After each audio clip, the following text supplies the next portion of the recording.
need you guys to squeeze together. We still have an enormous amount of fans that are still trying to get into the ball game and have seats. Please, you have to squeeze together in order Our co-workers working the game. Spectators this evening. You're going to have to move closer together. Thank you.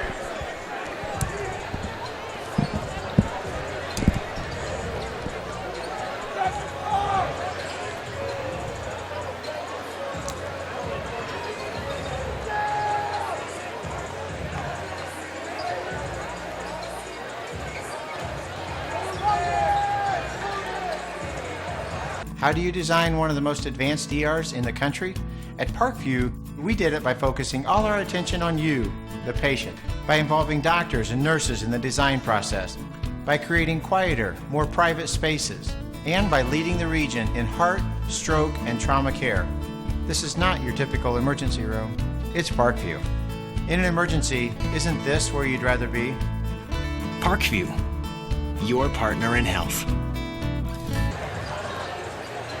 Welcome in, Indiana high school basketball fans. SummitCitySports.com is live from Fort Wayne, Indiana, host site of the 2016 Parkview Sports Medicine Summit Athletic Holiday Basketball Tournament.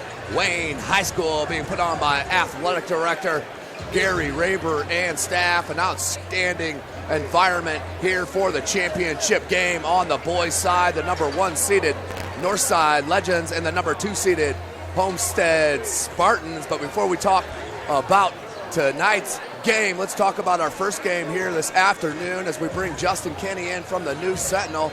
Tim Atkinson here calling your play-by-play. We saw the Homestead Lady Spartans, a number 1 seed, against the number 3 seed, the Carroll Lady Chargers, in the first game at 4 p.m., which we saw the Homestead Lady Spartans taking the title and back-to-back for the SAC Holiday Tournament. Justin, blowout situation we saw, and several kids stepped up for Homestead to go along with McLaughlin and Parker. Yeah, everything that Homestead seemed to struggle with against Snyder yesterday, turnovers, struggled outside shooting against Snyder. They were on, dropped 32 first quarter points against Carroll. The game was over before it really began. Homestead was firing on all cylinders and really rolled 76-47 to win their second straight SAC Holiday Tournament championship. Yeah, they're an outstanding team, one of the best that I've seen. Justin, I know you've been doing this for quite a while. Where do you put Homestead in the overall scheme of things of teams that you've seen, and specifically Chris McLaughlin compared to other players that you've seen? Well, I don't think we've seen a team, and this goes for the last couple of years with Homestead, so much better than any other team in the area. That's what was so fun yesterday in that Snyder game, is we actually saw them have to play a full 4 quarters against a city team, you know? Yep. And that goes on both boys and girls side. I mean, rarely have we seen a team so good that really, the conference is over before it really starts. This tournament was over before it really started in most cases. So phenomenal job by Homestead. Now, next year will be interesting. No Carissa McLaughlin, no Madison Parker. Jasmine Gipes moves on. They're going to be very good next year. But when you don't have probably Indiana Miss basketball and Carissa McLaughlin, right, how does that change things? I think maybe Homestead drops a little bit back to earth next year. Still be very good. Could very well be the 1 seed next year. But I think a lot of other teams are going to give them a run next year. Closer games than what we've seen the last couple years. Homestead, the Spartans and head coach Rod Parker really has his kids going, preparing for, they will accept nothing but a state title this year after falling short last year in the opening round of semi-state. So Coach Rod Parker and his kids kind of have a chip on their shoulder. It's really weird to see that with an undefeated team with so much hub.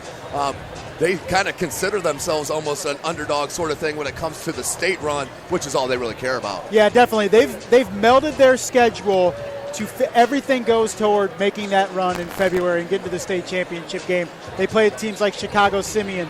They're playing Lawrence North next Tuesday, Heritage Christian, Carmel. They go to Ohio Martin Luther King Jr. weekend to play the best team in Ohio in Mason. So everything goes toward getting ready for that because, like you said, they get to the state finals 2 years ago and fall short.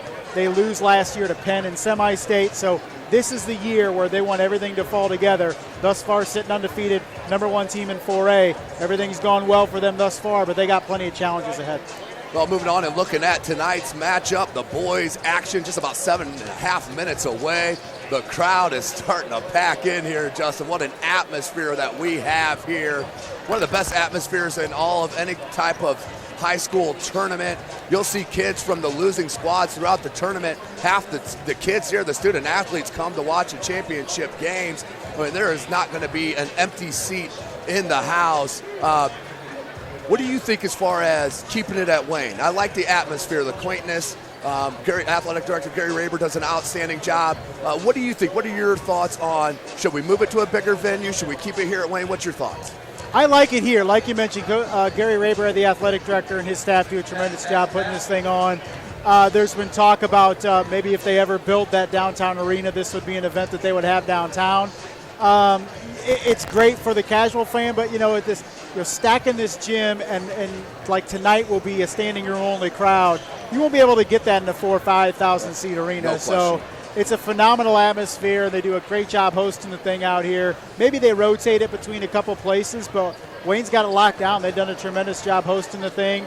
And the one thing I do want to see, though, and we saw it today, playing that finals game at 4 o'clock on a work day, no less. I mean, the crowd, granted, girls are not going to draw as well as the boys. It's straight up, that's the case. Right. But if you play that game before the boys, maybe play a 6 and an 8, like we did back in the day when we played the semifinals and the finals on the same day, then you have a bigger crowd and bigger atmosphere. I know what they're doing. They're trying to get 2 gates. I get it. It's all about the Benjamins. But at the same time, you can't replicate this kind of crowd that we're getting for the boys' game on a 4 o'clock in the afternoon on a Thursday for the girls. And the SAC gets it. I mean, they went back to the double headers now on Friday nights with the girls opening up and the boys. It gives it a better environment to showcase the girls on Friday. They put them back to back.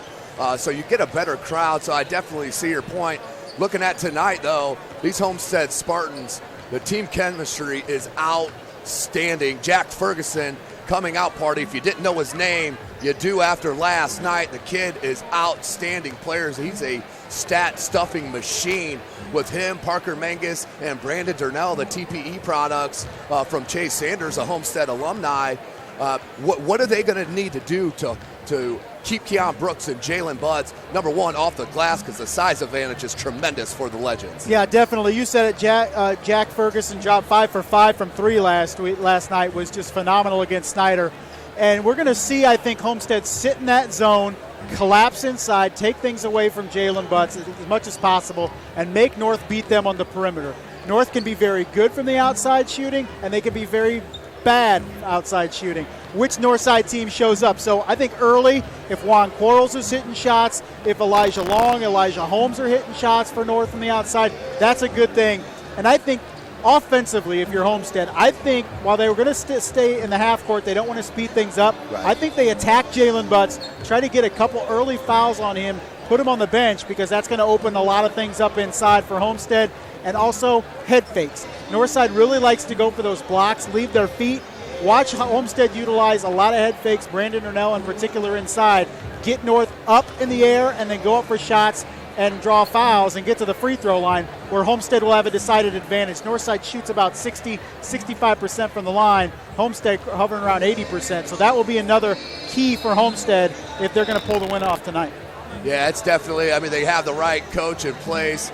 Head coach Chris Johnson in his 18th year at the school, 277 wins, 128 losses. Started his career at Bishop Dwenger, made a run there. That was before the separation of classes. But outstanding coach. He prepares his kids better than about anyone. Do you think they're going to come out boxing one, or do you think they'll go straight into the 2-3? What's your thoughts on that? I think they sit in the 2-3 and see how that goes, see how Northside's shooting, and maybe they mix some things up if Northside is indeed hitting some shots on the outside. But, it's interesting. Third game in 3 days for these two teams, and we say, these teams, these kids play a lot of games in the summer, AAU and summer league events, but this is unlike AAU. Look at the crowd. You're going to feed to the emotions. And let's be honest, in AAU basketball, you're not playing much defense. Right. So you can relax on defense. If you relax on defense, if you play an AAU defense, either of these teams, you're going to lose by 25. So this will be the third intense game for each of these teams. Homestead goes about 7 deep. Northside goes about 7 deep. Homestead only played 6 kids last night. So is fatigue a factor for either of these teams? I think that's a thing to watch. Yeah, they're young kids. They play a lot of basketball, but they've had an intense road, both of these teams, to get to tonight's game. So we'll see how both teams' legs are early in the game. Awesome. Good insight, Justin. As always, Justin Kinney from the News Sentinel. He'll be with us throughout the broadcast. About 2.5 minutes left here in the pregame. Before we get set, let's hear a quick word. Today's broadcast, of course, brought to you by SummitCitySports.com. Follow us on Twitter at 260sports. Like our Facebook page, Summit City Sports, and be sure to subscribe to our YouTube channel. Also, hit that follow on Facebook so you'll be notified of all of our activities as they happen. None of this would be possible without Parkview Sports Medicine and, of course, Sports Center, Inc., who is Fort Wayne's premier sporting goods dealer offering equipment rental, embroidery, and screen printing. Sports Center is ready and willing to help you place orders and or answer any questions concerning pricing. Sports Center, Inc. is located at 5511 Coventry Lane, Fort Wayne, Indiana, 46804. And as you know, SummitCitySports.com proud to partner with the News Sentinel, Allen County's oldest continuous operating business, bringing you the most comprehensive high school athletics coverage in the area. The News Sentinel is available for delivery 6 times a week in Allen County and always online at www.news-sentinel.com. Well, both roads for these squads. The number 1 seed Northside and number 2 seed Homestead, both with the opening round bye. Northside defeated number 8 seeded Northrop 71-61 to move on to play the Bishop Lewis Knights last night at 6:30 p.m. They're the number 5th seed. They destroyed Lewis 70-54. Keon Brooks was all over the place. Jalen Butts has seemed like he spent half the game with his hands on the backboard. They moved on and they sit here in the championship for Homestead. They had a tough one to start in their second round. They had a bye in the opener. They defeated the host school, the Wayne Generals. The coming out party for sophomore Craig Young for Wayne. Off the top of my head, I believe he had 29 points. That really showed his moxie, but Homestead got the dub and moved on to play Snyder, and probably the best game of the tournament last night. They defeated the Snyder Panthers 64-59 to move on to play these Northside Legends here, 8:15 tip. They're trying to pack them in here, ladies and gentlemen. Get ready for one of the best exciting atmospheres that you will come across in the state of Indiana and maybe the country in high school basketball. So now let's send you down to the wonderful PA announcer here at Wayne High School. Good evening, ladies and gentlemen. On behalf of Principal John Hauser and Athletic Director Gary Rayburn from host Wayne High, we wish to extend to all of you a warm welcome to the annual Parkview Sports Medicine Summit Athletic Conference Basketball Tournament, and to thank you for your continued fine support of high school athletics in Fort Wayne. Now, ladies and gentlemen, would you please rise for the playing of our national anthem?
Remember that unless they want to accept criticism coaches, or players. Please be positive and refrain from derogatory or demeaning comments and cheers. We reserve the right to remove any spectator who is not promoting a family-friendly environment. Thank you for your cooperation. And now for the starting lineups. We'll begin with the visiting team, the Homestead Spartans. Senior, 6'3", number 10, Jack Ferguson. Senior, 6'3", number 20, Parker Mangus. Freshman, 6 foot, number 22, Jake Archbold. Junior, 6'5", number 32, Sam Buck. And rounding out the lineup for the Spartans, senior, 6'6", number 42, Brandon Durnell. The Spartans are coached by Mr. Chris Johnson. And now for the home team on the scoreboard, the Northside Legends. One starter, senior, 6'11", number 1, Jalen Butts. Senior, 5'9", number 3, Elijah Holmes. Senior, 6'2", number 10, Brendan Johnson. Sophomore, 6'8", number 12, Keon Rule. And rounding out the starting lineup for the Legends, senior, 6'2", number 13, Juan Quarles. Welcome back, ladies and gentlemen. SummitCitySports.com is live from Wayne High School. This is game number 18 of 18 here, brought to you by SummitCitySports.com. Jeff Mahoney on the camera all tournament long. I've been calling your play-by-play. Wouldn't want to be anywhere else, ladies and gentlemen. We do it because we love it. Give shine to these outstanding student athletes in the Summit Athletic Conference, Fort Wayne, Indiana, and the surrounding area. Starting lineups for both squads. For Homestead, Brandon Durnell, Jack Ferguson, Jake Archbold, Sam Buck, and Parker Mangus. For the Northside Legends, number 3, Elijah Holmes, Juan Quarles, Brandon Johnson, Jalen Butts, and Keon Brooks Jr. We do play 4 8-minute quarters here in the state of Indiana. They're going to go down low, and Butts with the first bucket to zip Homestead with the deficit first here. Ferguson brings it up. They're going to put Brandon Johnson on him, the ultra-athletic wing.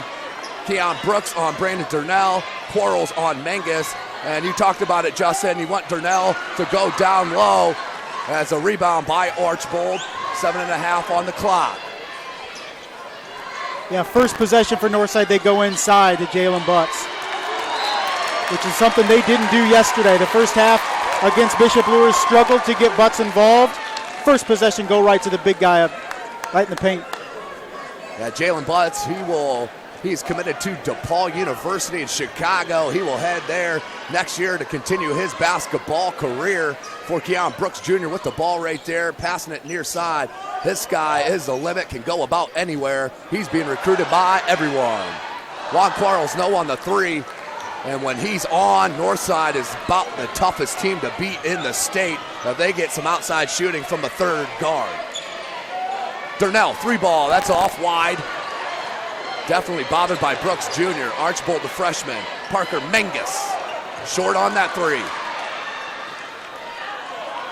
And Brooks with the board and then the jump.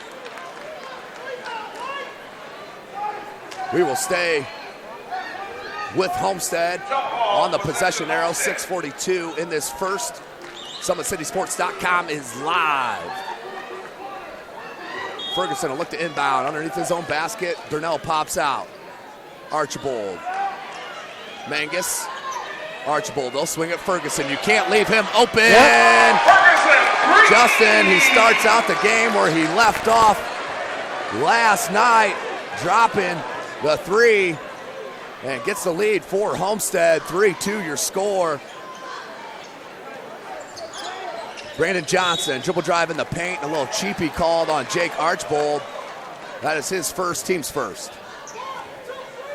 You give Ferguson an inch, and the kid's got no range, really. I mean, he can hit from anywhere. 5 for 5 for 3 last night, already 1 for 1 tonight.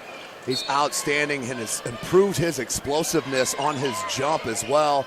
Watch how fast his twitch muscles are. They're outstanding. Juan Quarles, good pump fake.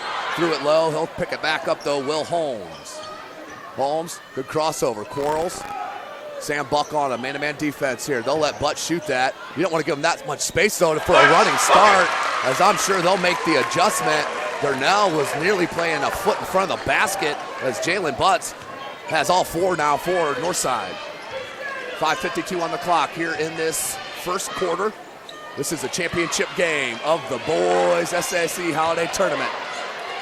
Darnell, he uses his strength right there, Justin, and finishes through Keon Brooks' attempted block. Definitely got a quick first step and beat Keon Brooks in the front. Mangus on this side is on Brooks. Butts, that's not his strength. Rebounded, though, by Northside. Holmes, Quarles. Sam Buck late on the rotation. Easy floater for Juan Quarles. Back with the lead are the Northside Legends. 5:14 on the first. Brandon Johnson harassing Jack Ferguson. Ferguson still uncommitted. Universities, where you at? Lock up the kid. He's an outstanding player. Great size for a point guard. And oh yeah, he can shoot the ball. He is what, that's 7 for his last 7, Justin? Kid's incredible. 3 ball for Jack Ferguson, his second of the game. 8-6 your score. Oohs and ahs here at the crowd. Juan Quarles, what a take. Went opposite side, laid it off the glass for the bucket. Juan Quarles pulls even with the Spartans. All starting 10 on your floor here. Subs getting ready to check in. Mangus, they swing at Sam Buck. He can hit that 3 ball. No good, and look at Jalen Butts. The kid rebounds eye level as that one's knocked away. Parker Mangus getting back at his head coach, Chris Johnson, for all those yells and sprints and what have you. As Chris Johnson took one right off the noggin there, Justin. Look at that, not even a hair out of place. 4:21 on the clock, 8-8 your score. Keon Brooks. Devontae Kinney in the game for the first time. He is an outstanding defender, one-on-one defender. He's a ball hawk, ladies and gentlemen. Will pick the pocket of the best dribblers in the city. That time he lost it. Parker Mangus comes up with the steal. Right hand, can't get it to go. Battle for the board. Raber comes down and just checked in. Here's Darnell, finds Mangus. Ferguson! Heat check there. Shocking, you missed one. That one was from the parking lot, Justin. As Butts with the huge rebound. He is so special rebounding the ball. He just attacks the glass like he's going to go jam it every time. He is so special rebounding, and that will definitely translate to the next level. That one helped in by the bystander on the sideline. Jalen Butts trying to go to work, somehow got it through to Kinney, lost the ball. Mangus comes up with another one. Here's Ferguson, numbers for Homestead, 3-on-2. And that should be a block. Ooh, wow. Offensive call. Looked like Ferguson made a nice slither move to avoid the charge. Not according to the official, as we'll go the other way. Jack Ferguson, that is his first. That has to be a player control foul because he sure as heck wasn't set. There ain't no doubt about it. Kinney, he'll bring it up with Quarles, Butts, Brooks, and Holmes. Brooks on the wing, up top, Butts. They swing at Holmes. Quarles in the corner. Jake Archbold, the talented freshman. He's an outstanding football player for head coach Chad Zolman. Knocked away from Brooks, but he'll turn around. 17-foot jumper is buckets. They're tripling down on Brooks, tripling down on Butts when they touch the ball inside the arc. Homestead down 2, 10-8. 2:53 on the clock. Shakes on the defender, and Ferguson back rim, no good, comes right back to him. And a foul on Kinney. That will be the first team foul on Northside. First on Devontae Kinney. That's about 4 offensive rebounds now for Homestead in this first quarter, getting a lot of second, third opportunities. That is not a good sign for Northside, and you don't see very often because they rebound the ball at an exceptional rate. Now Darnell up top, he'll hand to Archbold. Leaves it for Ferguson. To be honest, I don't think Ferguson needs a screen that far out. Ferguson all the way to the cup and lays it in with the finger roll. Jack Ferguson, are you kidding me? 8 points of his team's 10, 2.5 left in the first. Butts, he'll rise up from 17. Can't get the roll. Good board by Quarles. Right now, Quarles is handling the freshman, Jake Archbold. 12-10. 2:10 on the clock. Ferguson's gonna back in Kinney. Right-handed jump hook, no good. Jalen Butts. What a board. 12-10, 2 minutes. Kinney's fouled by Raber. I believe they're gonna call that on the floor. So Raber, that is his first, team's fourth. In for the first time, Elijah Long. Checking out is Elijah Holmes. Of course, Northside coached by head coach Shabazz Khalik in his seventh year at the school, 108-42. Butts, and that's an offensive foul. I think referee on the baseline saw that shoulder dip, and that led him to the charge call. Foul on Jalen Butts, player control. Player control foul on Butts is the precise call. 12-10, we're under 2 minutes in the first. Full court pressure from Northside, little token pressure. Minute 45 on the clock. 12-10. Jake Archbold. Kinney, nice job fronting on Ferguson.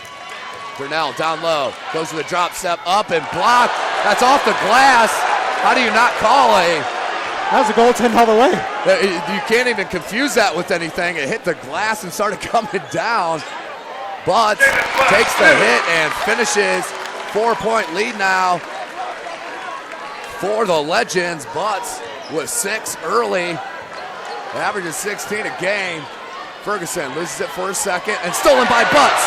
We may have showtime.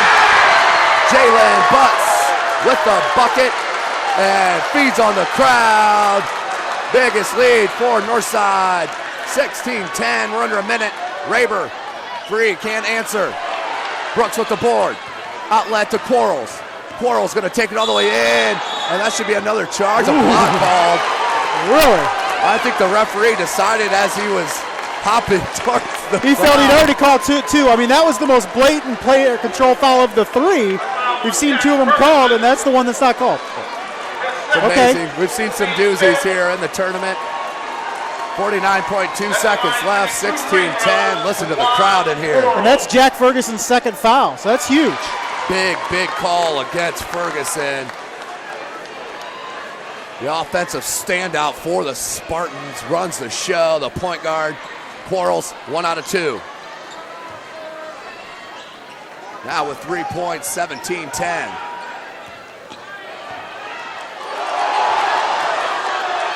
No call. Archbold back up by Raber, didn't get it to him. Archbold will go all the way in, reverse. Jake Archbold showing you the skill. He's a talented freshman. 17-12, 22 seconds on the clock.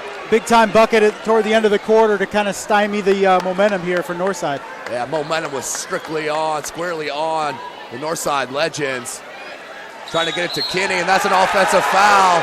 Backed right in, handed off, and it's the same official calling all of them here. That's his second. The crowd is handing it to him. So 2 on Butts, 2 on Ferguson. And that hurts Northside much more because now Butts has to go to the bench for the majority of the second quarter, you have to think. Huge call. And that leaves Brooks as the lone big guy on the floor. So you have Kinney, Long, Quarles, Johnson, and Keon Brooks Jr. 17-12, 5 seconds. Ferguson, crossover, 3 ball. Couldn't get it to go. Raber, good if it goes, no good. So at the end of one, an exciting quarter, of course. Just what we expected. 17-12, your score. SummitCitySports.com is live. They've got you covered.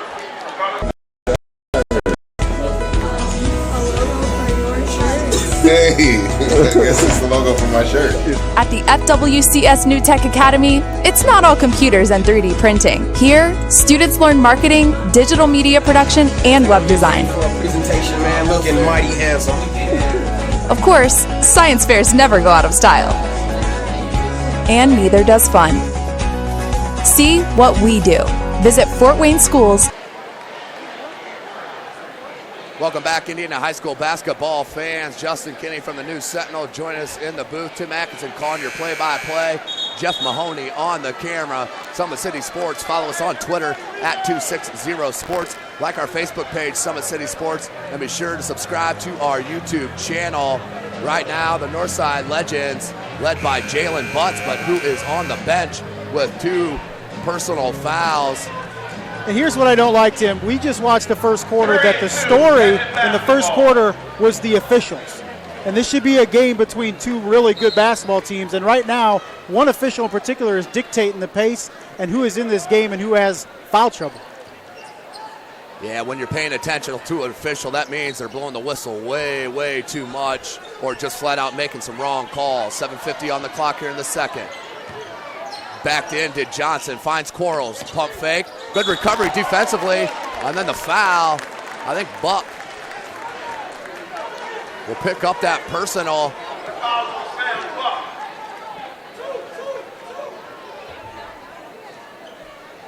His first, team 6.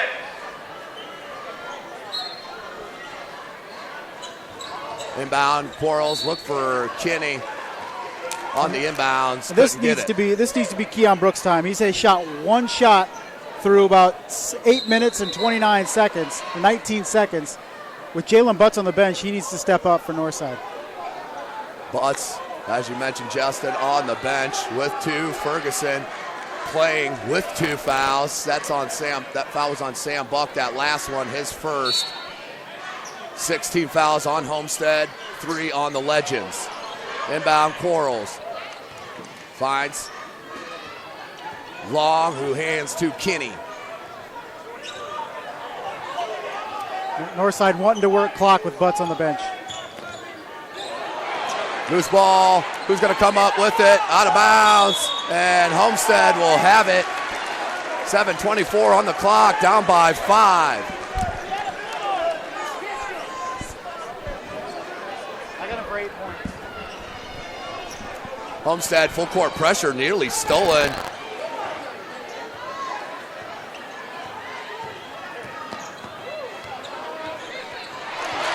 Steal. I tell you, Devontae Kinney can rip it with the best of them. Misses it. Brooks with the putback, no good. Durnell comes down with the board.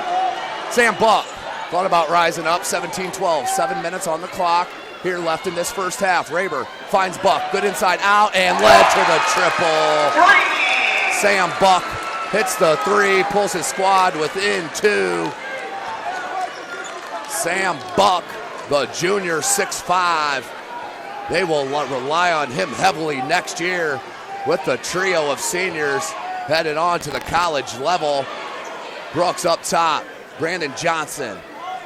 6.5 on the clock. Johnson near side. 3 ball. Long. Can't get it to go. Durnell with another board. Here's Ferguson. Ferguson gets a screen from Donnell. Double team came from Brooks. And a blocking foul called on Keon. Fourth, that'll be the first on Keon Brooks, the 4th team foul. Into the game, number 3, Elijah Holmes to replace Elijah Long. 17-15, 6:19 on the clock.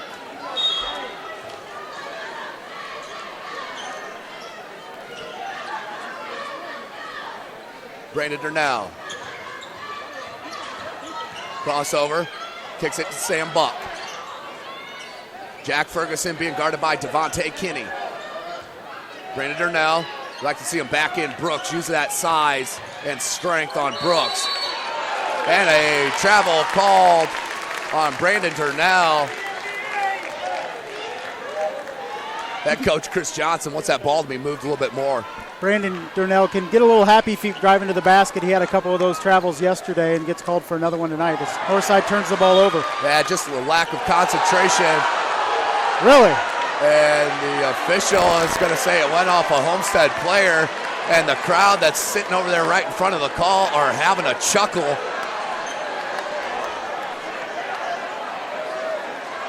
SummitCitySports.com. 17-15, Northside on top. They've been on top the whole game. Brooks Jr., he's going to face up on Durnell. Jumper, good. Keon Brooks with an 18-foot jumper knocks it in. Now with 4 points, 19-15, 5.5 left. Mangus, and there's a push-off. And head coach Chris Johnson, I believe, wants a timeout. I didn't see it. I didn't see the push, but yeah, it was just the wrong angle. Arm was not even extended. Usually it's pretty obvious the arm, or the chicken wing as they call it, gets extended. Didn't see it on that one. But nonetheless, the foul is called. Parker Mangus, that's his second now. 30-second timeout called by head coach for Homestead, Chris Johnson. Just wants to settle it down here, and his kids, you can see they were getting frustrated there, Justin. Yeah, and I think the key right now is Northside wants to continue to work clock with Jalen Butts on the bench. The further they can go into the second quarter feeling comfortable with their star on the bench, the better off for Northside in the long run. Homestead, I think, needs to get more aggressive, start running some more sets in the half court, get some open shots, and take this lead, because then they can get Butts back in the game, maybe have him pick up a third foul before halftime. 5:30 on the clock, 19-15 is your score. Northside enjoying the lead. Have had it all game long. This is game number 18, the final game of this 2016 SAC Holiday Tournament. Brooks wide open for 3. Got it. Keon Brooks Jr. drops his first triple of the game. Now with 7 points, and that's the advantage right now for Northside. Ferguson wants Buck. Luckily got it over the top. Now Mangus being guarded by Quarles. And thrown away, Johnson. They will call a foul on Brandon Johnson as Ferguson flashed. That will be the 5th team foul. That's Brandon Johnson's first. Johnson getting a little bit too aggressive there and got him with the body. Yeah, Johnson, he can use his length. He is so long and athletic. Doesn't need to gamble on a lot of that stuff. But he did, and that led to the foul. 5:03 on the clock. Good look to Mangus, and that's I was going to call it right away, Justin, but I wanted to make sure they blew the whistle and did call the goaltending.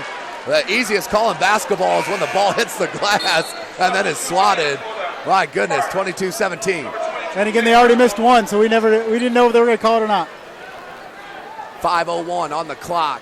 Brandon Johnson, Devontae Kinney, Elijah Holmes, Juan Quarles, and Keon Brooks Jr., your 5 for the Legends.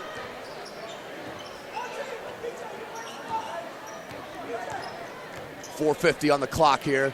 They set it up.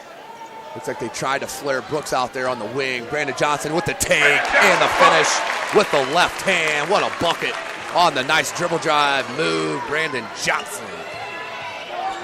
24-17. Ball lost, strip. Up to Quarles. Lob. Couldn't get it up and over the rim, but Brooks was there to grab it off the loose ball. 9-point advantage for Northside. Danger right here for Sparty. 4:15 on the clock. Ferguson in the paint. Durnell pump fake and uses that body. Put the shoulder right into the chest of Keon Brooks, the shot blocker, and put it off glass for the bucket. Good look by Ferguson. Keon Brooks with the right-handed finger roll. Exactly what he's had to do with Butts on the bench. The sophomore needs to take over. So far, he's done that in the second quarter. He definitely has. Now with 11 points. We're 3:50 left in this first half. Back to a 9-point advantage. Durnell into Brooks.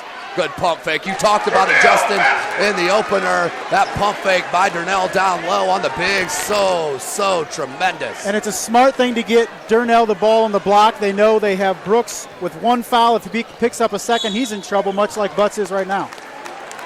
Brandon Durnell now with 6 points. He averages 15 a game, just behind Jack Ferguson's 19-9 a game. Devontae Kinney, that's an 18th foul, so the 1-1, 28-21, 3:31 to go in this first half. Great atmosphere at Wayne High School, as you would expect. Doors opened at 7 and the people started pouring in from the parking lot. As that should be a dead ball. It is. Did not hit the rim. So Devontae Kinney will head back. Pretty solid from the free throw line too, is Debo. That was missed badly. It happens from time to time. Ferguson 28-21, 3:25 to go. Ferguson's going to back in. Kinney wanted to go to that fadeaway, but Brooks was lurking. Archbold, baseline dribble drive, cut off by Johnson. Durnell out to Menges. Up top, Ferguson. Good ball movement. They want to go down low. Double team comes. Somebody's open. Archbold, good cut without the ball. Double clutch blocked by Johnson, but a foul called. That will send Jake Archbold to the line. He will get a pair of free throws as Justin, looks like Coach Shabazz Khalik's going to come back here with Jalen Butts, up by 7, a little surprising. Yeah, I think he just doesn't want to see Homestead here make a run the final 3 minutes, wants to keep this lead, but I thought that was a little bit of an anticipation call. I thought it was a clean block by Johnson. Jake Archbold, the freshman, with the first free throw. Brandon Johnson out. Jalen Butts is in. Butts with those 2 personals. 18 fouls on Homestead, 6 against the Legends, 3:06 on the clock. Jake Archbold with his second attempt. Front rim, no good, rebounded by Brooks Jr. 3 minutes remaining in the half, 6-point edge for Northside. They are 1-1 in conference play to start the season. Of course, their only defeat on that overtime buzzer beater by Michael Barnfield from Snyder. That's their only defeat on the season. They've gone down to Indianapolis and has dominated some teams. They'll rise up from 3, no good. Brooks Jr. with the rebound. Parker Menges knocked it off the leg of Brooks Jr. Pretty obvious. Not called that way. We'll stay with Northside. But Parker Menges slapped down on the ball, rolled right down off the leg of Brooks Jr. And then a 30-second timeout called right here by head coach Shabazz Kalik, as they will talk about it. As at halftime, the Summit Athletic Conference in Wayne High School is going to recognize the NAIA National Champion football squad. The St. Francis Cougars went down to Dayton and Daytona, Florida, and brought home the NAIA title. Head coach Kevin Donnelly's first of his career at St. Francis. I think he's been there 17, 18 years or so at St. Francis. So congratulations to head coach Kevin Donnelly, his staff, and all the players as they will be recognized here at halftime of this championship game. 2:35 on the clock, 28-22 your score. Inbound to Butts, and that's just too easy on an inbound play. Butts unimpeded to the bucket, puts it in. So he checks in and then drops a bucket now with 10 points. If I'm Homestead, I'm going to the basket every single time trying to get that third on Butts. Very dangerous situation right now with Butts with 2 fouls.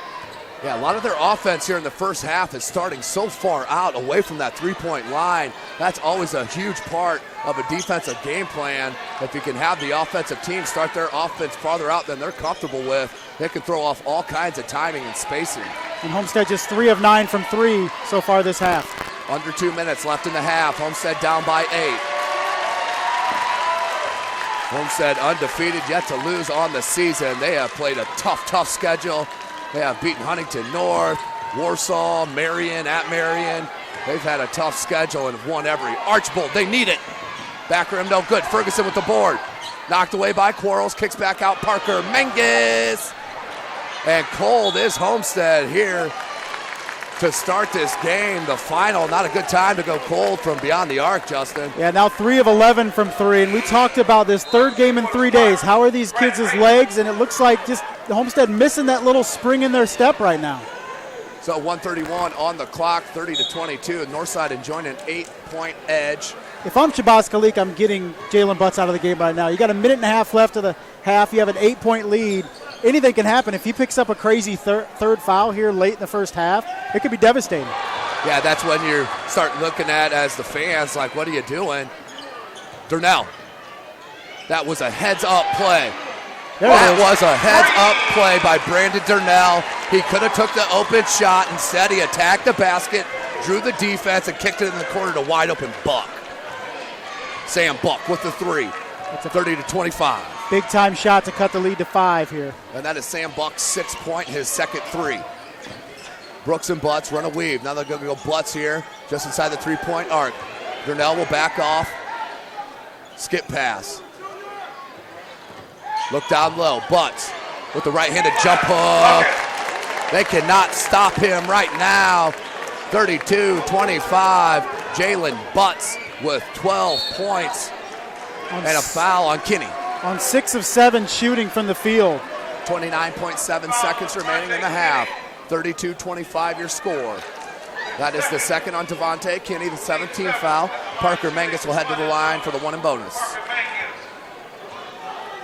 Mangus right now being held to 2 points. He averages nearly 15 a game as he connects on the front end. We'll get the second opportunity. 32-26, 29.7 seconds remaining. No shot clock in the state of Indiana. And knocks it down, does Parker Mangus, to pull his squad back within 5. 27 seconds on the clock.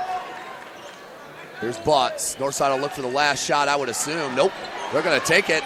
Can't get it to go, and that's could cost them here. 17 seconds. Archbold near side Mangus, 14 seconds. And a timeout called by head coach Chris Johnson. He wants to talk about this last possession because this will be huge.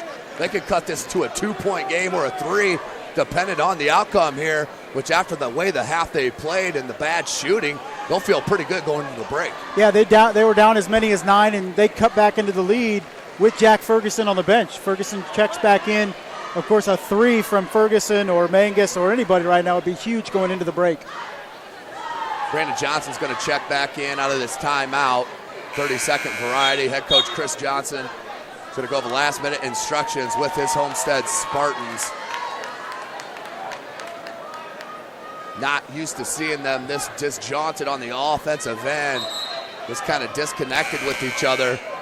Can't imagine that happening for another 16 minutes in that second half, but we still have 12.3 left in this one, 32-27. 18 fouls for Homestead, 7 for the Legends. Inbound Mangus, 10 seconds on the clock. Guarded by Quarles. Mangus all the way, pull up, no good. Outlet, Brooks, he has time, 1 second, and knocked away by Mangus. Smart move. The hustle by Parker Mangus to save the easy bucket. So they will go into halftime with your score, 32-27. The number 1 seeded Northside Legends on top of the number 2 seeded Homestead Spartans. SummitCitySports.com is live. How do you design one of the most advanced ERs in the country? At Parkview, we did it by focusing all our attention on you, the patient, by involving doctors and nurses in the design process, by creating quieter, more private spaces, and by leading the region in heart, stroke, and trauma care. This is not your typical emergency room. It's Parkview. In an emergency, isn't this where you'd rather be? Parkview, your partner in health. Welcome back, ladies and gentlemen. SummitCitySports.com. Follow us on Twitter at 260sports. Like and follow our Facebook page, Summit City Sports. And be sure to subscribe to our YouTube channel. Right now, the University of St. Francis Cougs, they are heading out on the floor, led by head coach Kevin Donnelly, the NAIA national champion St. Francis Cougars. As our owner, Jeff Mahoney of SummitCitySports.com, will head down to the PA announcer to announce these players here for St. Francis and the national champions. While we wait on that, we'll bring in Dan Vance from the News Sentinel. Dan, good first half for Northside, slow one for Homestead. Very, very poor shooting for Homestead from deep. What'd you see there in that first half? But yeah, Homestead's got to be definitely more aggressive out there than they were in the first half, especially after Ferguson picked up his second foul. They kind of got timid there. A surprise for me was that Northside didn't attack Ferguson when they had the opportunity. They sat Butt so he wouldn't pick up that third foul for them, and they took the ball away from Ferguson.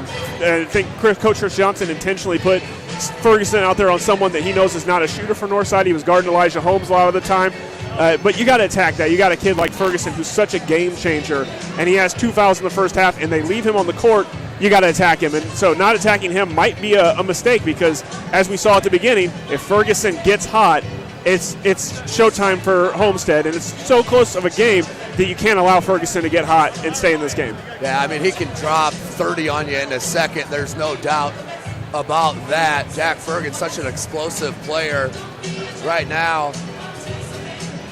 with 8 points, but about 7 minutes here to go in the halftime break. Northside up by, what we got here, 5 points. That's for the title. Northside looking for their 4th straight SAC title. What do you think differently Homestead needs to do here? I mean, obviously besides making the baskets, but what else does Homestead need to do here to get back in this? I think they need to attack more. They settled for the three-point shot a lot there, and like you said, it wasn't falling. You know, Sam Buck hit a couple of good ones, but you got Jake Archbold. He's not an outside shooter. He's settling. Parker Mangus is settling for some shots where if you get Mangus driving to the basket, you can possibly get Butts or Brooks into foul trouble. Mangus is going to hit his free throws nearly every time, if not every time he's up there. And the same thing with Ferguson. Ferguson got timid. He got called for a charge down here. Maybe an iffy call, maybe not. But he got timid there because he didn't want to attack and get a 3rd foul. So right now, Homestead has got to take the ball to the basket. And I think defensively, they just got to stand their ground. Jalen Butts is going to score down low on Brandon Durnell, so they have to let that happen. Well, thanks as always, Dan, for joining us here at halftime. We're going to throw it down here to our owner of SummitCitySports.com, also runs the St. Francis videography program. They will bring out and introduce some of the St. Francis Cougars who are NAIA national champions. We'll throw it down to Jeff Mahoney.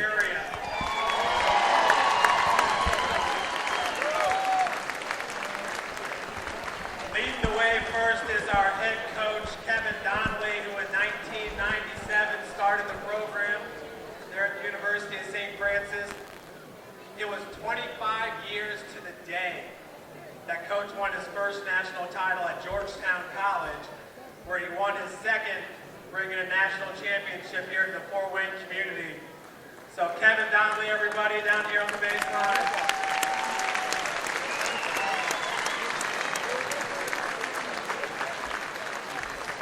Okay, well, right with Coach is our starting free safety. That's Jarrell Holman. Jarrell was a standout football and track athlete at Northrop High School. We had two starters in our defensive backfield from Northrop High School. The other one was Spencer Coward. You folks might remember Spencer. Now, he's only a junior. He's got another year to come back and play, but Spencer also played basketball at Northrop, played in this exact same tournament. Coming up next is Deontay Walker. Deontay, a standout linebacker for the Cougars, is a Southside High School graduate. Next up is Mr. Intangible, that's Charles Gaston. You might know him as Chuck. Chuck does a little bit of everything for the Cougars. Most importantly, he gets the team hype, a big reason why St. Francis won a national championship. He's from Bishop Lewis High School. Josh Spitnow. Josh was a three-sport athlete at Snyder High School, starting punter for the national championship team. Shatan Harris, a quarterback, also played at Southside High School, one of 3 players from Southside. Coach Eddie Nolan coached him with the track team at Southside. Another Southside player is Cameron Shackelford. Shaq, a starting defensive end. Folks, we were in Daytona and Shaq took on the Baker team in a dance-off and won, hands down. So the best dancer at Daytona Beach. Up next is Ryan Nix. Ryan, all-conference punt or a kicker for the Cougars from Valparaiso, Indiana. He's a senior, Ryan Nix. Up next is the offensive player of the game in the national championship win over Baker and Seth Coe.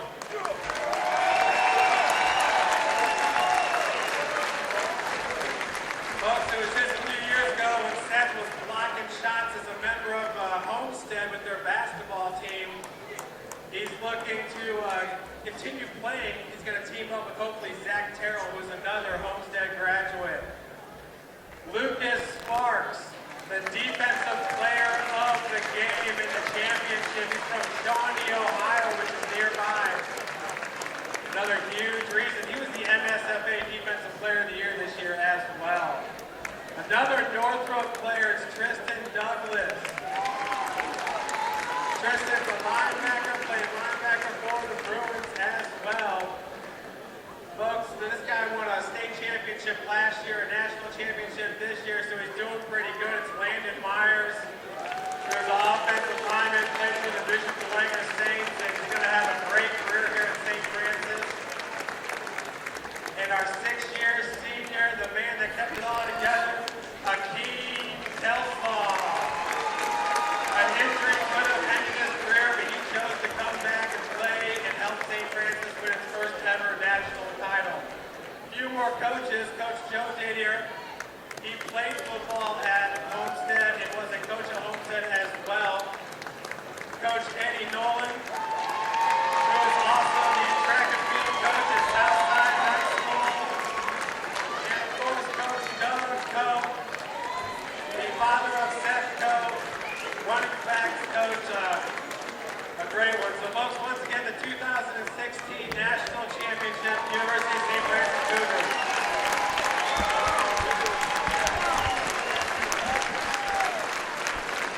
There it is, ladies and gentlemen, the NAIA National Championship, St. Francis Cougars. What a story there for head coach Kevin Donnelly and company. The first ever title for St. Francis. Congratulations. Outstanding job and season from St. Francis. 3:40 left here in the halftime break. 32-27 is our halftime score. Jalen Butts leading all scorers with 12. 2 fouls. Ferguson also has 2 apiece. We'll take a short break here as we get closer to the second half. SummitCitySports.com is live. Beautiful baby, you're sweeter than strawberry pie. Just like the morning, your smile brings the sunshine. The Parkview Family Birthing Centers, with everything you need for baby, plus birth planners, expert physicians, midwives, and more for you. I'm a Parkview mom. You can be too. Learn more at parkviewmom.com. Welcome back, ladies and gentlemen. SummitCitySports.com. One more look at the Kevin Donnelly-led national champion St. Francis Cougars, NAIA champions, defeated Baker down in Daytona. Outstanding year for the Cougs. Only one defeat on the season to their arch rival Marion, but it's all about the championships. And this year, the Cougs took it home. Well, today's broadcast and all of this Summit Athletic Conference Holiday Basketball Tournament broadcasted by SummitCitySports.com. Follow us on Twitter at 260sports. Like our Facebook page, Summit City Sports, and be sure to subscribe to our YouTube channel. Also want to give a big thanks. Big thanks to Parkview Sports Medicine and Sports Center, Inc. Sports Center, Inc. is Fort Wayne's premier sporting goods dealer, offering equipment rental, embroidery, and screen printing. Sports Center is ready and willing to help you place orders and or answer any questions concerning pricing. Sports Center, Inc. is located at 5511 Coventry Lane, Fort Wayne, Indiana, 46804.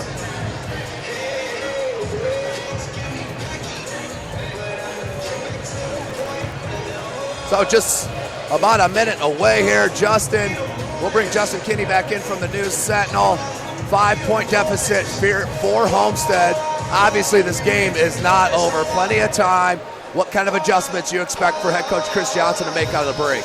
Well, you got to think Homestead shoots a little bit better in the second half. 4 of 12 from 3. They were so good last night against Snyder from long range. Jack Ferguson, while he does have 8 points, is just 2 of 5 from 3. You look at Northside, Butts and Brooks, a combined 23 points on 11 of 14 shooting. You got to feed the beast. Those two can need to continue to lead Northside, but they're going to need a couple other guys hit some big shots. And if this game stays close throughout, free throws. Straight up, Northside cannot hit them. Homestead can hit them. So if this game comes down to late free throws, I like Homestead's chances. Yeah, if it's a free throw contest, Ferguson, Mangus, and Durnell and company, they will flat out shoot it. Ferguson shoots at 84% from the charity stripe, and Mangus 74, and they do the majority of the ball handling to put themselves in position to pick up fouls and head to the line. So 2 more quarters of game action left here in this championship game of the 2016 Parkview Sports Medicine Summit Athletic Conference Holiday Tournament. Homestead will start with possession to start the half. Down by 5, and we are set.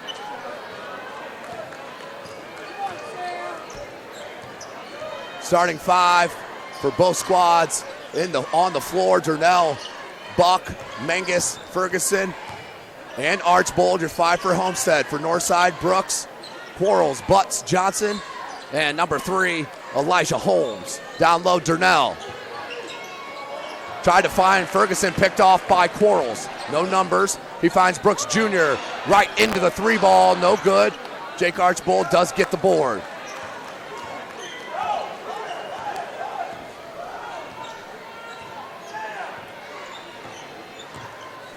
(32-27), 7:15 on the clock. Mangus is just going to pull up and hits it. 3 ball for Parker Mangus, and just like that, Justin pull within 2. That's what Homestead needs to get hot from the outside. Mangus hits his first of the game. They definitely have the players to do it.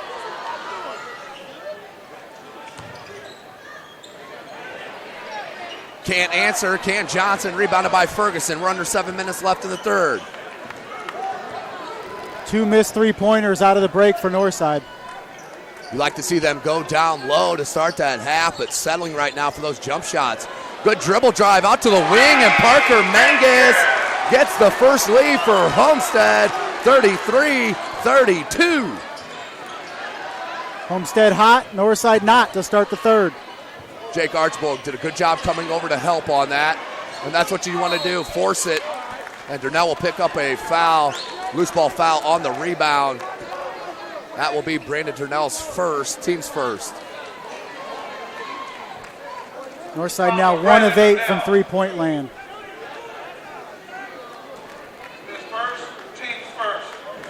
They're calling that on the floor. It was a pretty obvious shooting motion from Brooks. That's what head coach Shabazz Khalik is going over right now with the official. Dumbfounded with the call. Had several of those here tonight. Brooks Jr. looks to inbound, lobs it to Butts. Durnell did a good job just staying strong, no reaching, hands high, stay strong. Ferguson. You can kind of feel that Ferguson's going to try to start taking the game over, Justin. He wants a shot. He wants to join the fun. Durnell, tough catch. Backs in Brooks. Left-handed jump hook. Can't get it to go. Brooks Jr. with the board. 6 minutes on the clock. 33-32. Homestead had joined their first lead of the ball game. Brooks Jr. to Butts, and that's a travel. Sam Buck did a good job on the defensive rotation to help. That caused the shuffling of the feet. Good team defense from Homestead. Jalen Butts didn't expect Sam Buck to be there, and he kind of was flustered a little bit, forced the turnover. Jake Archbold will bring it up. So they're taking some of the workload off of Ferguson here, maybe to keep him fresh throughout the remaining of this second half.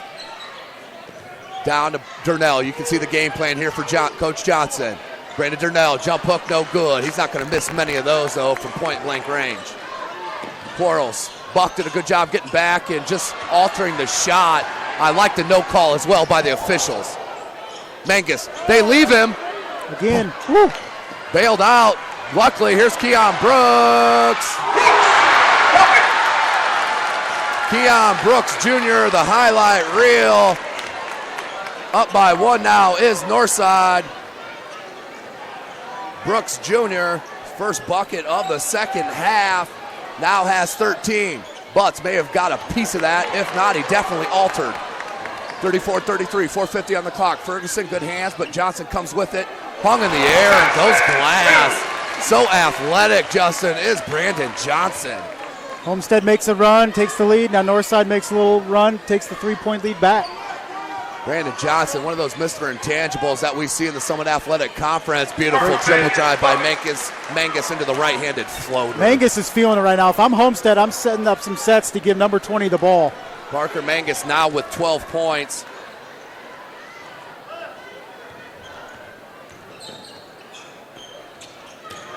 Butts down low, spin move baseline. Archbold came over, knocked it away. Johnson skied and put it off glass for the bucket.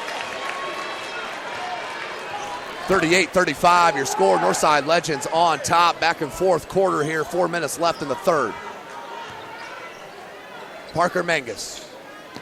Ferguson in the corner. 3-ball. Got it and one!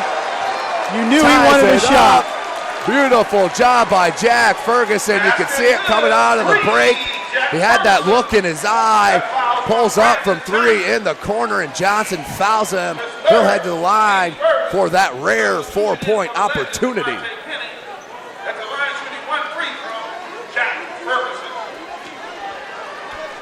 Ferguson was just itching to get a touch, and he got it at the corner and drained the 3. Now with 11 points for Ferguson, and knocks it down. Converts on the 4-point play. Up by one. That one now is Sparty. 39-38, 3:45 remaining in this third quarter. Kinney, Johnson, Quarles, Butts, and Brooks, your 5 for Northside. Brooks Jr. up top, good swing to Kinney. Look for the lob, the Butts. Jalen Butts with the jam on the lob from Kinney. Back the lead to Northside, 40-39, as Butts picks up his 14th point of the game, and the 1-point edge for the Legends. Nearly a 5-second clock. Archbold finally attacked. Durnell, tough catch, and the jump hook. The kid is so calm. Brandon Durnell puts up the jump hook and gets the lead back for his Sparty. Back and forth we go. 41-40, 3 minutes on the clock.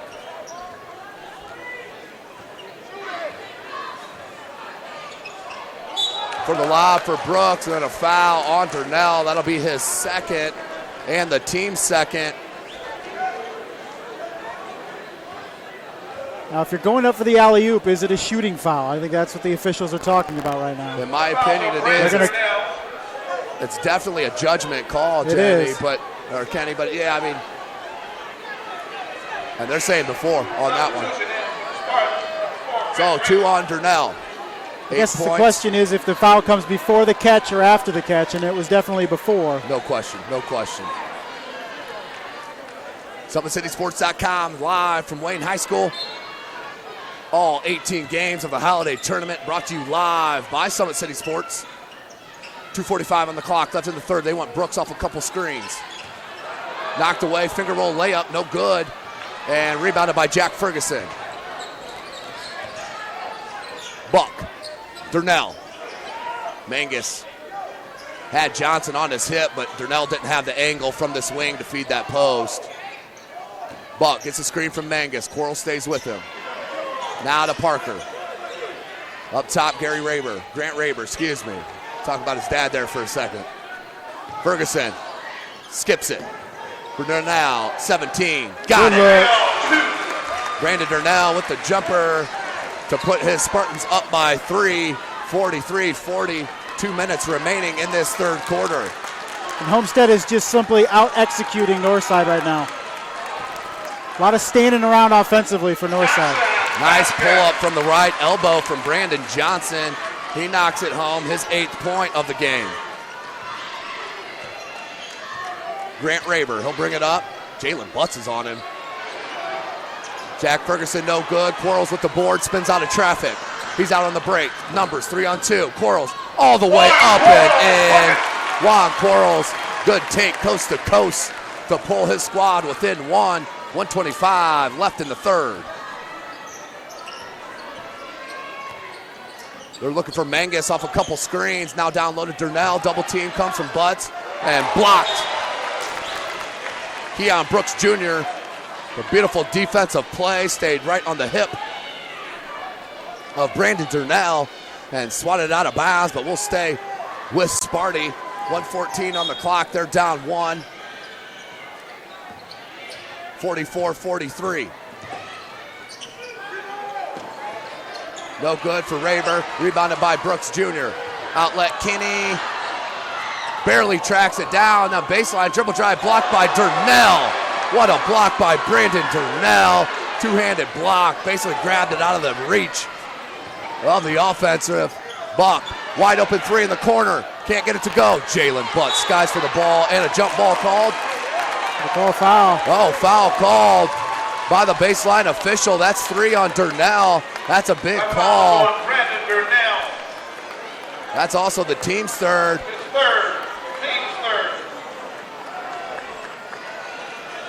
Look at Brendan Durnell just breathing hard. We talked about these two teams, not a lot of depth. They don't go more than 7 deep. These kids are feeling it. Third game in 3 days. Who's going to suck it up in his final 8 minutes after the end of this quarter? Dribble drive, left-handed lay-in by Kinney. Got the spin. Now up by 3 are the Legends. 28 seconds on the clock left in the third. That was Devontae Kinney's first bucket. 3-point edge for the Legends. Butts is going to back off Raver. Smart. 16 seconds on the clock. Raver should be able to go right by Butts. Instead goes to Durnell. I'd like to see Raver get the ball and go right by. 6 seconds. Screen for Mangus. Looks for Buck. Floater. That was a tough look and a wasted possession to end the quarter, which we will go into the fourth with your score of the Homestead Spartans, 46-43. We'll take a break and join you for the fourth quarter.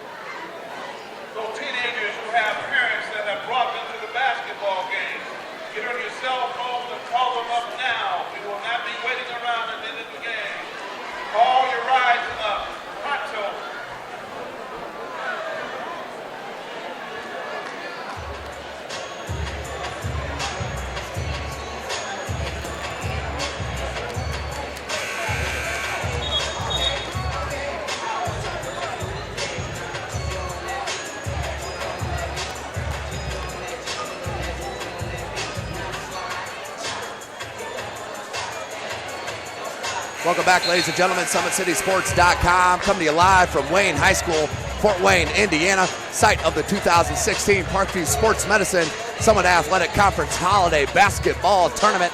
The number 1 seed Homestead Lady Spartans took the girls' championship this afternoon with a 4 p.m. tip, defeating the number 3 seed Carroll Lady Chargers to win their second in a row holiday tournaments in their 2 years in the Summit Athletic Conference.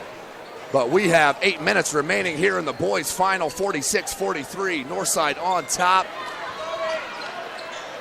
Juan Quarles goes right by Archbold, leaves it to Butts, and off the fingertips of Jalen Butts. Out of bounds. Empty possessions. You can't have that here, especially in the fourth. In that fourth quarter, every possession means so much. You cannot afford to give possessions away. That's happened right there. Here's Mangus. Skip pass, Archbold. 3 ball, no good.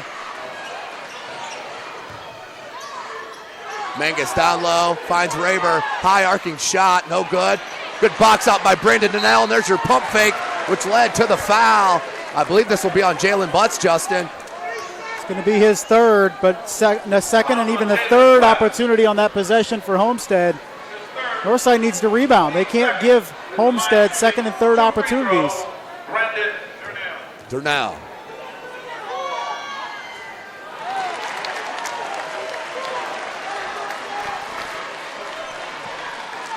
Durnell, 46-43.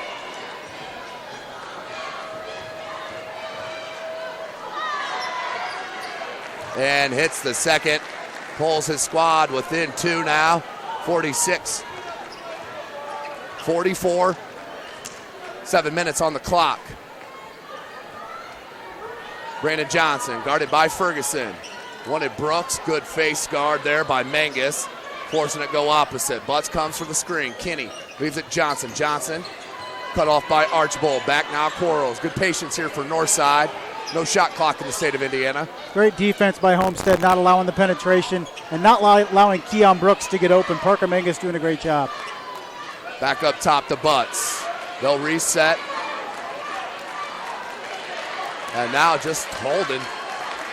That's fine. We all got bedtimes. Speed this game up. 6.5 left to go.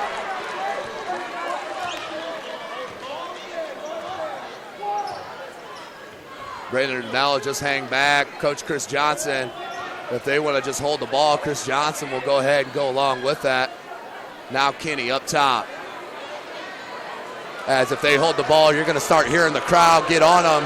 And here they start. But the Northside fans are cheering it on. The decision from Coach Shabazz Khalik. But this is, in my opinion, not basketball. This is why we need the shot clock in the state of Indiana. Please give it to me. 5:40 on the clock, 46-44. Now they go into their offensive set. Kinney, they wanted to lob to Butts. Mangus, Brooks Jr., 15-foot pull-up, no good. Kinney skies for the board, put back, no good. Brooks Jr. with a tip. Brooks Jr. with a nice tip in to put his squad up by 4, 48-44, 5:25 remaining in this game. And Coach Johnson telling his kids, you got to block out. Just like we said, Homestead getting second and third opportunities on one end. They allowed Northside to get a couple extra shots on that possession. And that led to the tip in from Brooks Jr. 5:15 left in this championship final. Archbold gets a bump from Johnson. That's going to be Brendan Johnson's fourth. Just a silly foul. You're 25 feet away from the basket. Yeah, offensive players not doing anything that far, that deep, especially Archbold, who's not looking for the 3-ball anyway. So he will have to check out, Justin. In is back is number 3, Elijah Holmes. And Johnson has been very good for Northside, being able to get to the basket. He's 4 of 4 from the field. He goes to the bench with 4 fouls. So big foul call there, and 4th personal.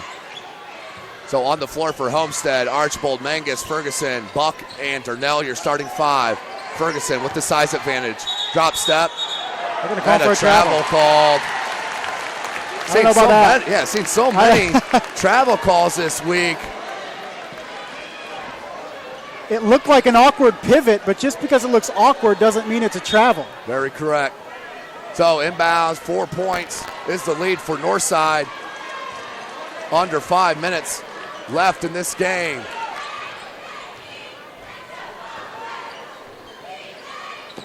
Juan Quarles, Keon Brooks on the curl. Can't get it to go, rebounded by Mangus. Coach Shabazz Khalik asking where's the foul. Numbers, Mangus. What hustle by Elijah Holmes. That would have been an open 3 in the corner for Buck, but knocked out of bounds. Heads up play and hustle from Holmes. Great job to hustle back on defense. 4:40 on the clock. 4-point game. Durnell, that's a 2. Can't get it to go. Butts with the rebound. If you go up with one hand for a rebound against Butts, you will have no shot of coming down with the board. He is a next level rebounder. 4:25. Keon Brooks, that same play. Knocked away by Mangus. Mangus. Ferguson. 3-ball. Can't get it. Off the fingertips of Durnell, comes down to Butts with another rebound. Quarles. Jump stop and swatted by Ferguson from behind. And a timeout called by head coach Shabazz Khalik, Justin, with 4:05 left and a 4-point lead. Parker Mangus has been the player for Homestead, so if I'm Chris Johnson, I'm finding more ways to get him the ball. Of course, Jack Ferguson as well, but Mangus has been on it this half. While we got a second here in this 60-second timeout, I want to give a big shout out to Tunnel Vision Entertainment and Richard Phillips doing outstanding things in the community here in Fort Wayne, Indiana. Check them out, Tunnel Vision Entertainment and Richard Phillips. Also, big shout out to Parkview Sports Medicine and Sports Center, Inc. None of this would be possible. Summit City Sports would not be sitting here and giving you all 18 games of live coverage of this 2016 Parkview Sports Medicine SAC Holiday Basketball Tournament. Also pleased to announce SummitCitySports.com is proud to partner with the News Sentinel, Allen County's oldest continuous operating business, bringing you the most comprehensive high school athletics coverage in the area. The News Sentinel is available for delivery 6 times a week in Allen County and always online at www.news-sentinel.com. So good atmosphere as always put on by Athletic Director Gary Raber here at the Holiday Tournament. We have 4:05 left in this boys final. Northside enjoying a 4-point lead. Ball inbound here to the Legends. Kinney up top.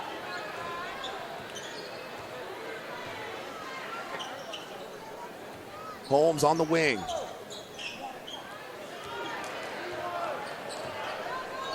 Kinney, patience here for Northside, up 4. 3:40 on the clock. Brooks Jr. 17-foot pull-up, partially blocked by Mangus. Foul. Buck. They have numbers, pulls up from the top of the key, no good. Knocked away by Archbold, but we should go to Northside. That's a good call by the baseline official. 4-point edge still here for Northside, 3:22 left. A lot of empty possessions here for Homestead in the middle part of this fourth.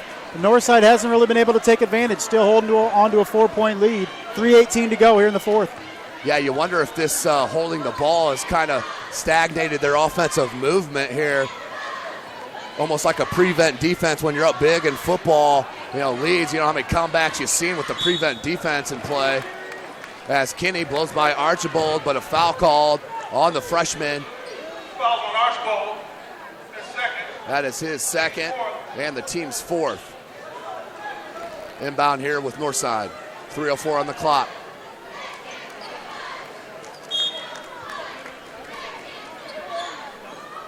Inbound Devontae Kinney. Guarded by Sam Buck. Dangerous pass. Ferguson was reading it. Here comes a trap. Kinney. Juan Quarles. No good. And a foul on the rebound. We're going to stay on this end. The foul will be on Homestead. Jack Ferguson with the foul. That is his third. That's a good foul, though, because Butts had it deep in the paint. He was going up for an easy layup before the foul. Or a flush and really got the crowd into this here. 2:45 remaining. Butts down low. Wants to back it in. May have got away with the travel. Carried it, didn't he? Here comes Ferguson on the rebound. Dribbling through traffic. How did he avoid the charge? He is so slithery out on the break with his dribble drive. 2.5 left. We got a 2-point game. Kinney knocked it away, or Archibald knocked it away. We'll get it right on the third time. They wanted it off of Kinney's leg, not called. We'll stay with Northside. 48-46, 2:22 on the clock. Inbound to Butts. You can't have let him catch that low on an inbounds pass. That will 99% of the time lead to the easy lay-in, as it did right there. Jalen Butts now with 16. That is a game high. What a steal by Kinney. Left it to Brooks, and a finish.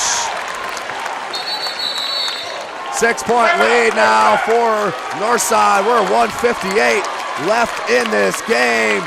Homestead in trouble in the championship game here against Northside, the #1 seed in this tournament.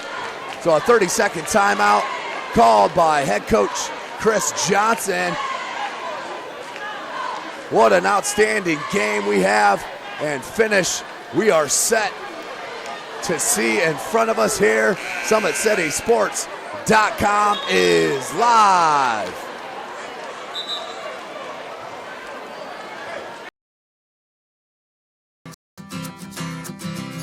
There are a lot of moving parts in any video broadcast. These Career Academy students learn the value of teamwork, coming together seamlessly when it's time for lights, camera, action. See what we do. Visit Fort Wayne School. Welcome back, ladies and gentlemen. SummitCitySports.com. Homestead down by 6 with just under 2 minutes to go in this contest. Minute 50 on the clock. Shabazz Khalik out of the timeout said one stop. That was the theory. That was the That's not a stop. That is definitely not a stop. And then Chris Johnson with the timeout as they pull within one possession, Justin. Great play call by Chris Johnson. He knows Parker Mangus has a hot hand. Sets up thumb for him at the top of the key. Nails a three, cuts this lead in half. Nice play out of the timeout by Chris Johnson. We have a full timeout on the floor.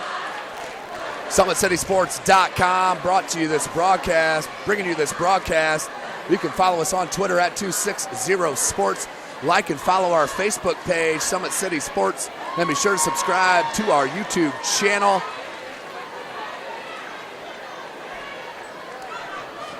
What a tournament we have seen here this week. We started at 9 a.m. on Monday morning. 6 games on Monday, 6 games on Tuesday.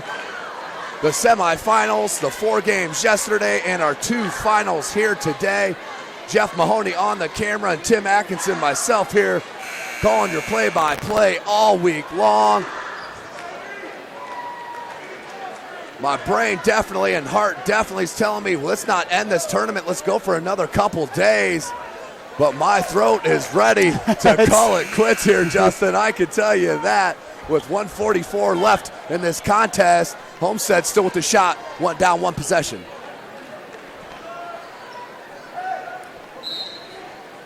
Homestead showing pressure. Nearly thrown away on that inbound. Now Quarles. Go back out of that pressure. They might come to trap here. Nope. Quarles needs to pull it out. That was dangerous. Juan Quarles, no reason to head baseline. Pull that ball back out and set up an offense.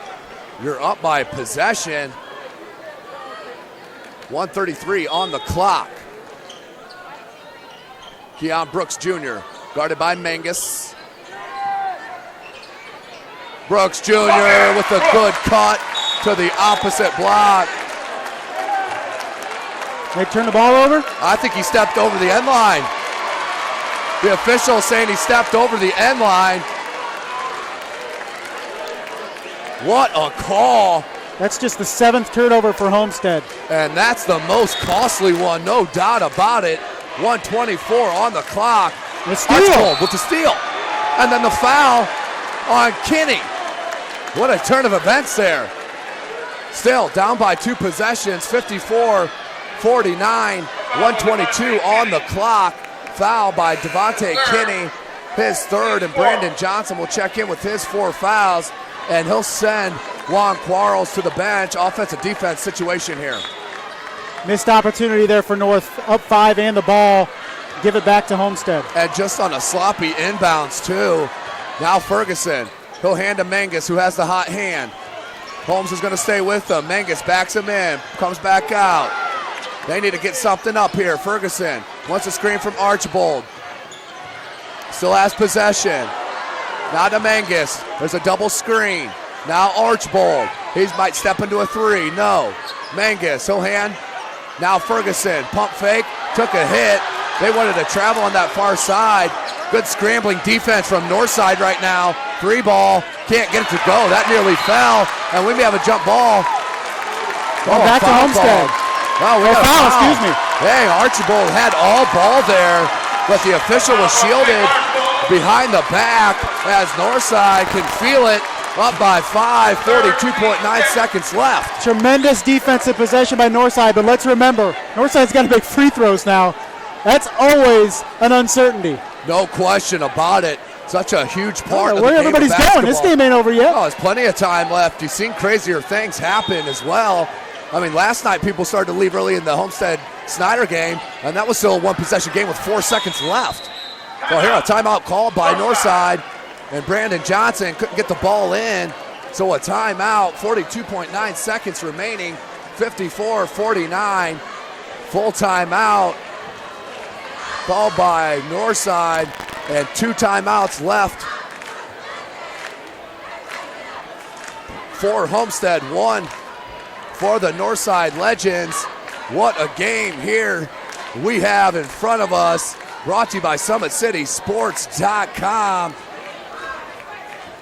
course, Northside, if they can hold on the next 44 seconds, they will win their 4th consecutive SAC Holiday Tournament. No team, boys or girls, has ever won 4 consecutive Holiday Tournament championships. Homestead looking to win their first ever in their 2nd appearance. Still plenty of time, Tim. What a stat there, Justin, dropping us some knowledge. Northside, of course, looking for that double repeat as we now 54-49. Northside's game to lose here as we have a whistle as they get the clock going. 42.9 seconds, official time on the clock. Inbound, Kinney, they got a foul right away, does Ferguson. That's Ferguson's 4th. 41.8. Devontae Kinney missed his one and only free throw earlier this game very badly. Yeah, air ball that hit only glass on the other side here in the first half. So let's see what happens. Worth a 1-and-1 here, Justin, at the 7th team foul. Devontae Kinney to the line. The senior. Back rim, no good. Durnell with the board. 40 seconds on the clock. Ferguson wants a screen. Gets it. Durnell, open. Wing 3. Short. Rebounded by Butts. And 30.6 seconds. Butts is fouled. He'll head to the line to shoot the 1-and-1, but we don't count him in the books, as Justin mentioned. Not Butts either. He's about a 50% free throw shooter. This is the Achilles heel of Northside, and it can definitely be huge. Yeah, the last couple possessions, Northside has done a very good job identifying Mangus and Ferguson and not allowing them to get a clean look whatsoever at the basket. And it's all been hedging on those screens. They have done an outstanding job with the defender who's guarding the screener, has done a great job of just hedging and slowing up that offensive screen. So Butts, the senior, stepping up, comes to the plate and knocks it down. 30.6 seconds left, 55-49. Back rim, no good, rebounded by Mangus. They got to go. 28 on the clock. Mangus, Durnell, dribble drive, and he'll lay it in. Nope, just dropped, and that's kind of been the story. It's going to be it all night here. That's it in a nutshell for head coach Chris Johnson and Homestead. Just inches short on so much. But Northside, the fans and the team, they are feeling it. 20.1 seconds remaining in this game as Grant Raber will check in, and a 1-and-1 for Brandon Johnson.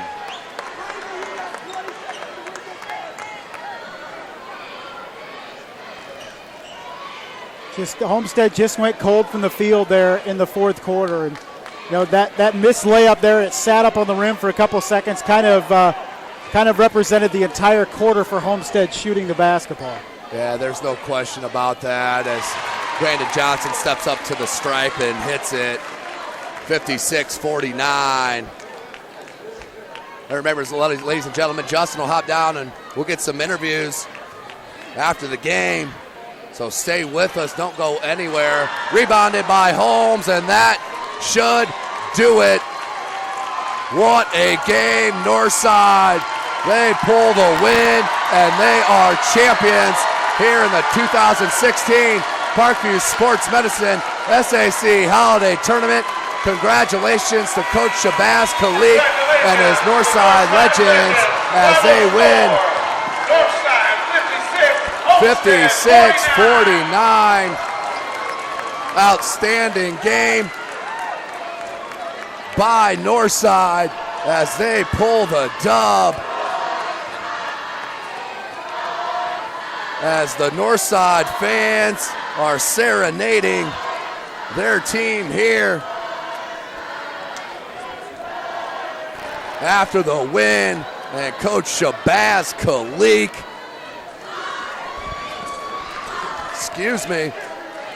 with the win. And fourth, my goodness gracious, what a tournament here put on by Athletic Director Gary Raber. What a staff he has assembled. Top notch. We have here an outstanding job. They were led by Keon Brooks' 19 points. They win the contest 56-49. Justin Kinney heading down to get us some interviews. Homestead Spartans, would you please come to the scores table to receive the runner-up basketball? But congratulations, the Northside Legends and head coach Shabazz Khalik with the dub and the championship here at Wayne High School. Today's broadcast and all of your holiday tournament broadcasts have been brought to you by SummitCitySports.com. Jeff Mahoney's been on the camera. Tim Atkinson calling your play-by-play. What a tournament here at Wayne.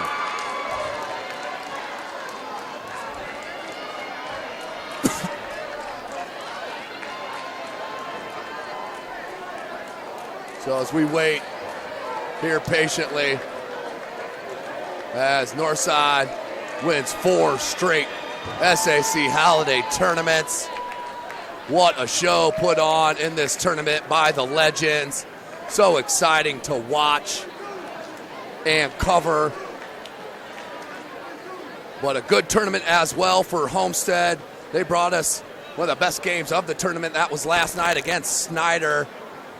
What a contest and tournament we have had before us here at Wayne High School.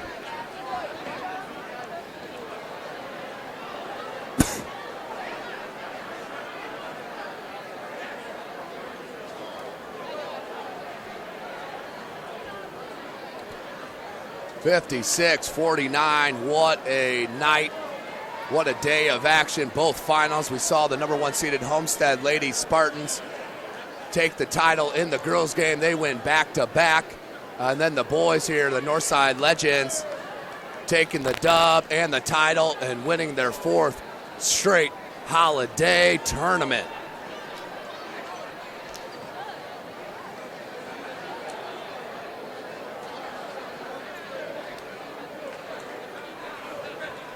Congratulations to the Parkview Sports Medicine Summit Athletic Conference champions, the Northside Redskins Legends. Representing Parkview Sports Medicine are Candace Duncan, and presenting the medals will be the principal of Wayne High School, Mr. John Hauser. First recipient, Elijah Long. The PA announcer going over the players on the Northside Legends roster.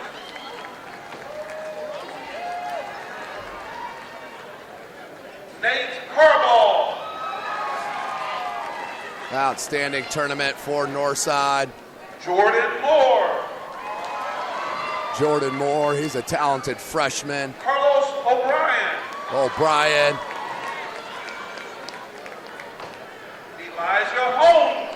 Elijah Holmes, starting point guard. Jalen Butts, the starting center, heading to DePaul. Keon Brooks Jr., the super top 25 player in the sophomore class, being recruited by everybody under the sun. Devontae Kinney, the ball-hawking guard. Juan Quarles, a three-point lights-out shooter.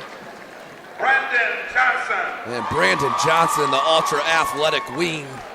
And finally, Malik Martin. Coach Shabazz Khalik, the head coach of Northside, who is in his 7th year at the school. 108 wins coming into the season. As the coaching staff is getting some love as well.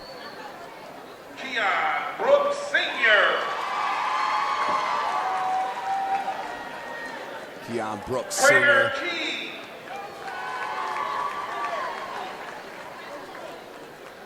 Demetrius Jackson. Demetrius Jackson, probably the most well-dressed coach in the tournament. Take a peek. Ty Wynn. Ty Wynn. Kyle Bond.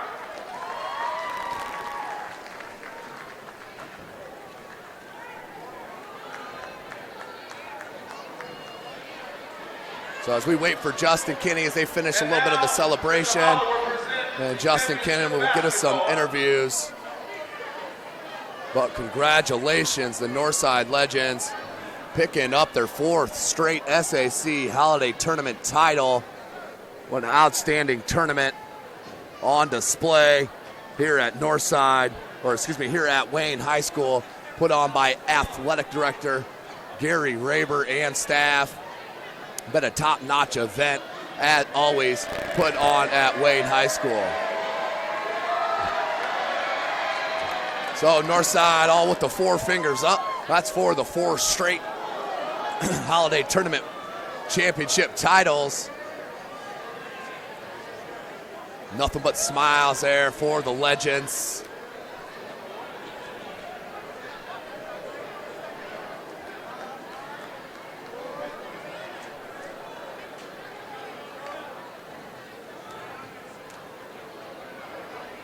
Camera's going nuts here on this near side.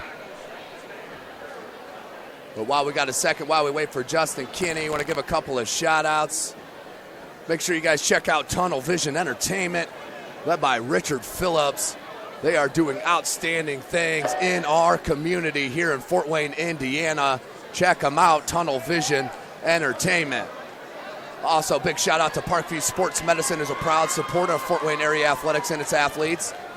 Parkview Sports Medicine can provide the training, treatment, education you need to advance your sports game. Have questions about injury prevention, sports nutrition, and more? We've got you covered. That's Parkview Sports Medicine at parkview.com.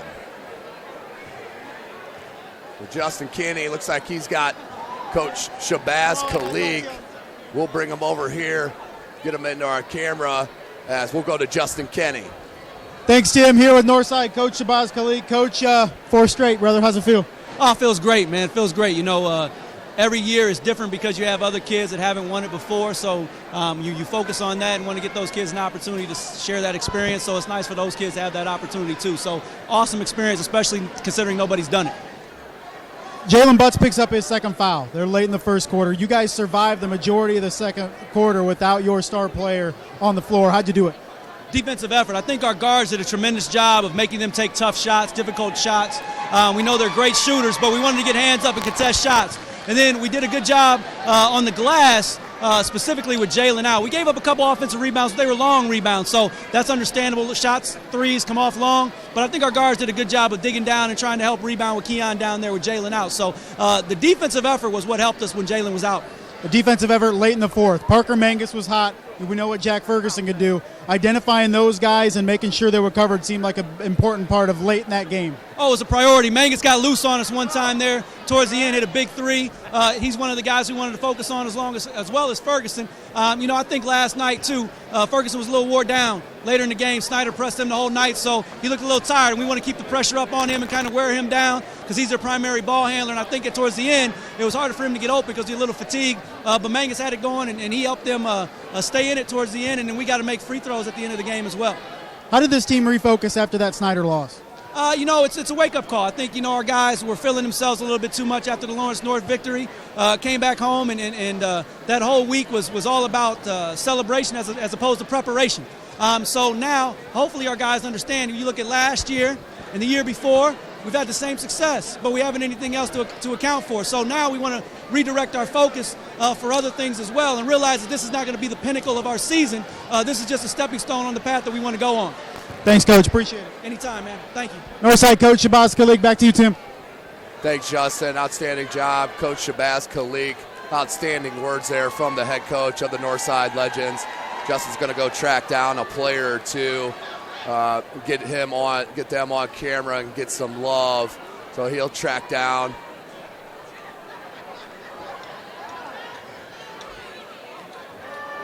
Let's see who he'll get.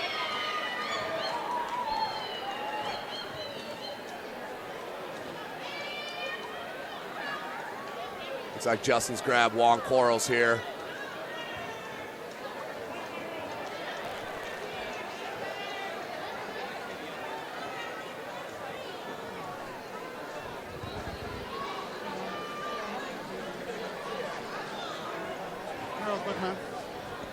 Here's Justin with Juan Quarles, the outstanding shooter. Thanks, Tim. Hero Senior, Northside Juan Quarles. Juan, 4 straight, man. How's it feel? It feels amazing, me transferring here to be a part of a program bigger than myself and come to make history. I mean, that has to be one of the greatest feelings I've had so far in my life. What was the key tonight against a very talented Homestead team with a lot of good shooters? Execution, rebounds, and believing in one another's abilities. Defensively, I mean, Parker Mangus can shoot, Jack Ferguson can shoot. Late in that game in particular, you guys were very tough on defense. We don't think of Northside as being a defensive team, but big stops there late. We just got to give credit where credit is due to Devontae, Kenny, Brandon, and just the whole team as a group. Collectively, we were locked in. We were on defense. We were executing the game plan defensively, whether it was not giving Jack any shots, not helping off of any shooters. I mean, we just executed, man. After that Snyder loss, how did you guys kind of refocus and prepare moving forward? When we went back to practice, Boz kind of said, we can't let this define our season. And we didn't let it define our season. We let it fuel us to get better in areas where we weren't good at in the Snyder game. How does this propel you guys now into the second half of the season? It just lets us know that it gives us confidence in our abilities, and it lets us know what we can do and how much we can get better. All right, Senior Juan Quarles and Northside. Thanks, bud. Congratulations. Back to you, Tim. Thanks, Justin. Outstanding job for us here. Justin Kenny with the News Sentinel. SummitCitySports.com here, coming to you live as we are closing down our last broadcast of the tournament. SummitCitySports.com. Follow us on Twitter at 260sports. Like our Facebook page and follow it, Summit City Sports. And be sure to subscribe to our YouTube channel. What a tournament here, the 2016 Parkview Sports Medicine Summit Athletic Conference tourney. Congratulations to the number 1 seed Homestead Lady Spartans, who win the girls' side of things. And congratulations to the Northside Legends, who win their 4th straight SAC Holiday Tournament. What a win, and Coach Shabazz Khalik keeps the winning ways alive and the streaks going here at Wayne High School. Outstanding job put on by all here. Athletic Director Gary Raber and company. Well, for Jeff Mahoney, Justin Kinney, Dan Vance, this is Tim Atkinson. Thanks for checking us out all weekend long. Make sure you give us some feedback out on social media. We love to hear it. Congratulations once again to the Homestead Lady Spartans and the Northside Legends. SummitCitySports.com was live.